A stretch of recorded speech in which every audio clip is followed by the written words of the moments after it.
ആദരണീയരായ ഉസ്താദുമാരെ, എന്റെ ശബ്ദം ശ്രവിക്കുന്ന പ്രിയ മാതാപിതാക്കളെ, കൂട്ടുകാരെ, അസ്സലാമു അലൈക്കും വറഹ്മത്തുള്ളാഹി വബറകാതുഹു.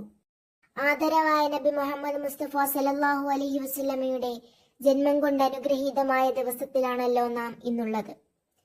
കഴിഞ്ഞ കുറേ ദിവസങ്ങളായി ഒരു മഹാദുരന്തത്തിന്റെ വേദനയിലാണ് നാം ഓരോരുത്തരും. ഈ ദുരന്തത്തിൽ കുറെ കൂട്ടുകാരെയും മാതാപിതാക്കളെയും നമുക്ക് നഷ്ടമായി. അവരുടെ പരലോകം അല്ലാഹു വിജയത്തിലാക്കി തീർക്കുമാറാകട്ടെ, ആമീൻ.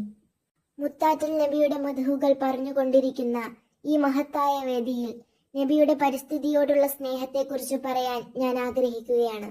ചങ്ങാതിമാരെ, നാം എത്രയെത്ര ചെടികളാണ് വെട്ടി നശിപ്പിക്കുന്നത്, എത്രയെത്ര പൂക്കളാണ് വെറുതെ നുള്ളിക്കളയുന്നത്. മുത്തുനബിക്ക് ഇഷ്ടപ്പെടാത്ത കാര്യമാണ് നാം ചെയ്തുകൊണ്ടിരിക്കുന്നത്. ഒരു സംഭവം ഞാൻ പറയാം. ഒരിക്കൽ ഒരു സുഹാബി നബി സല്ലല്ലാഹു അലൈഹി വസല്ലമയുടെ തിരുസന്നിധിയിലേക്ക് വന്നു. ആ സുഹാബി കയ്യിലൊരു ഇല കശക്കിക്കൊണ്ടായിരുന്നു വന്നത്. അല്ല, അതെന്താണ്? നബി സല്ലല്ലാഹു അലൈഹി വസല്ലമ ചോദിച്ചു. സുഹാബി പറഞ്ഞു, വഴിയിൽ ചാഞ്ഞു നിന്ന ഒരു കാട്ടുചെടിയിൽ നിന്ന് പറിച്ചെടുത്ത ഇലയാണിത് നബിയേ. ഇത് കേട്ട നബി സല്ലല്ലാഹു അലൈഹി വസല്ലം ദേഷ്യത്തോടെ പറഞ്ഞു, ഈ പ്രവർത്തനത്തിലൂടെ നീ പരിസ്ഥിതിയോട് അക്രമമാണ് ചെയ്തിരിക്കുന്നത്. പ്രിയപ്പെട്ടവരെ, പരിസ്ഥിതിയെ പോലും മുത്തുനബി എത്രമാത്രം സ്നേഹിച്ചിരുന്നുവെന്ന് ഈ ഒരു സന്ദർഭത്തിലൂടെ വ്യക്തമല്ലേ? ചെടികളും മരങ്ങളും നട്ടുപിടിപ്പിക്കൽ സൽക്കർമ്മമാണെന്ന് ഇസ്ലാം നമ്മെ പഠിപ്പിക്കുന്നു.